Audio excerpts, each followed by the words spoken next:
So when we did our study, we looked at both the for-profit and nonprofit sector. So our next panelist is going to talk to you about the private sector side. He is a self-made business entrepreneur, and he has not only opened restaurants that are very successful, published books, writes a weekly column, has a nonprofit, and does an amazing job of multitasking his enterprise. Please welcome Robert St. John. Thank you, Malcolm. Oh, yeah, I got around. What are we, chopped liver? Yeah. Thanks, Malcolm. I want to say quickly, just thanks for having me here this morning. And I want to let you guys know, and it struck me as Malcolm was talking earlier, and I was part of the Arts Commission on the board when Malcolm was hired. And Malcolm was hired, about 3 weeks after Katrina hit, is that right? And what happened on the coast, and we're talking about the creative economy and we're talking about artists, and some of you may or may not know that all of the artists on the coast and in my area, the Pine Belt, were obviously affected severely by Katrina. Not only were their studios and their galleries decimated, but their patrons or customers, as we would think of them, were in the same shape. And so there was no market for them. Well, Malcolm went to Washington and had, to my knowledge, the first time this ever happened, had artists designated as small business owners, which they are, and they were able to get relief from the government just like restaurants or anyone else who was eligible. So that started, to at least to what I've seen, a lot of these discussions on the creative economy. So we owe a lot to Malcolm and Betsy for those type things, and didn't want to let that pass. I'm from Hattiesburg, in the middle of the Pine Belt, and I've got Purple Parrot Cafe and Crest City Grill, Mahogany Bar, Tabella, and do the foods and the writing and the books and all that kind of thing. But what I want to say is that Bill Latham hit it when he was in the film a minute ago, and he talked about it. I employ between two buildings, I employ 230 people right there in Hattiesburg. And they're not, sometimes in political campaigns, in the heat of battle, or when somebody's trying to use statistics about jobs created, the restaurant industry is kind of that redheaded stepchild of the business world. And what I want to let you know is don't underestimate restaurants, because we are the starter industry. When people want to get their first job, or when they get off government roll and we're the first job. Every manager in our restaurants, and between all of them, we have about 20. They all started. My business partner owns 15% of the business. Started as a busboy with us. Our managers have gone on to make great salaries with us, or gone on to work for other people, or to open their own businesses. So the restaurant business is like that. What I enjoy mostly are collaborations, and the creative economy is perfect for collaborations in the arts. And with food, music, and the arts are really where my interests lie.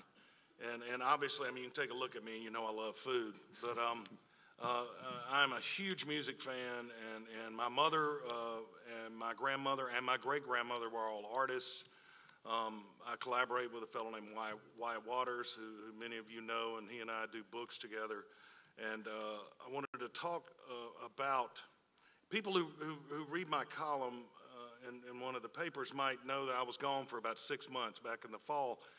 And my family and I and Wyatt, we actually for 10 weeks, we were in Europe on 2 continents and 17 countries, but we spent 10 weeks in Italy, and Wyatt was with us the whole time. And I want to share a story with you.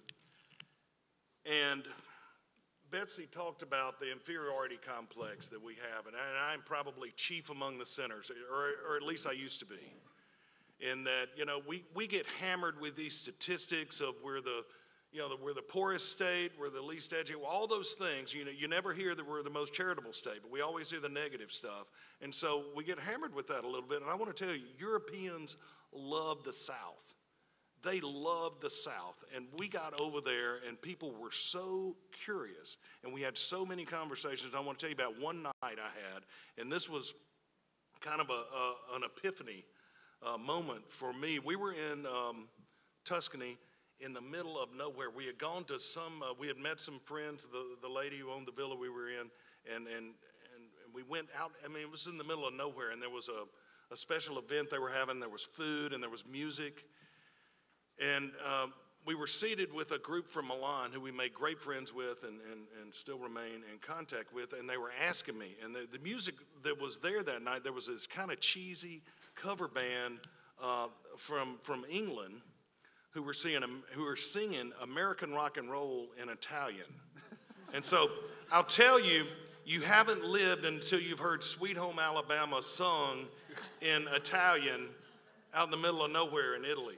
But as I'm talking to these people, they were just hammering me with questions and questions, and tell us about where you're from, and tell us about it. And so I'm talking about Hattiesburg, Mississippi, and it struck me, and this is what I told them. I said, I grew up an hour and a half from where jazz was invented in New Orleans.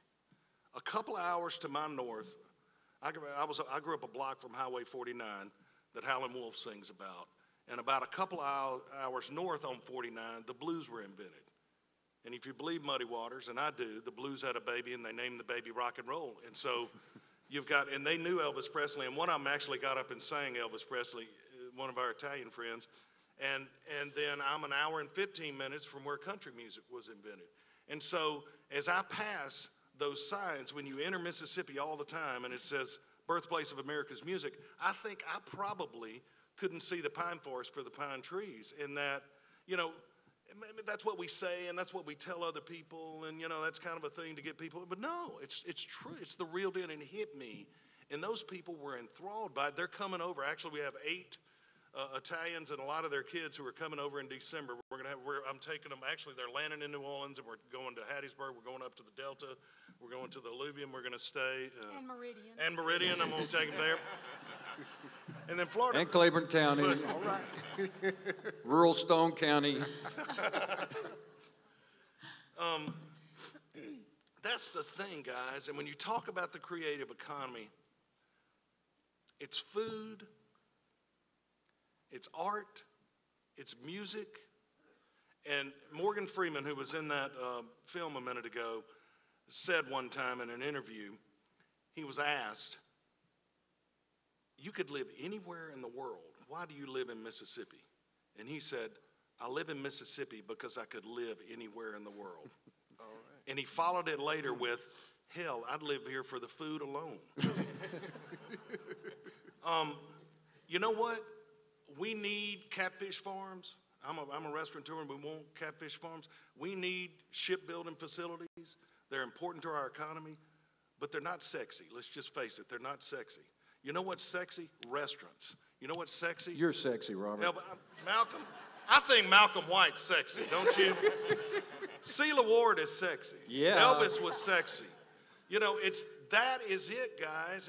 And when all of that comes together, that's the creative economy. And I'm here to tell you, and it struck me just when this thing started, there's no other state that has more to offer in the creative economy when it comes to food, music, and art than Mississippi. And you can, amen. And we might get hammered with the poorest and the least aid and all that kind of thing, but we got that. And we need to exploit that, and we need to grow that. And through people like Betsy and Malcolm and the Mississippi Economic Council, we're going to do that. So thanks. I'm glad to be here and glad to turn it over. I hope it didn't go too long. No, you're doing good. We're going to change the sign. Welcome to Mississippi. We are sexy. All right, let's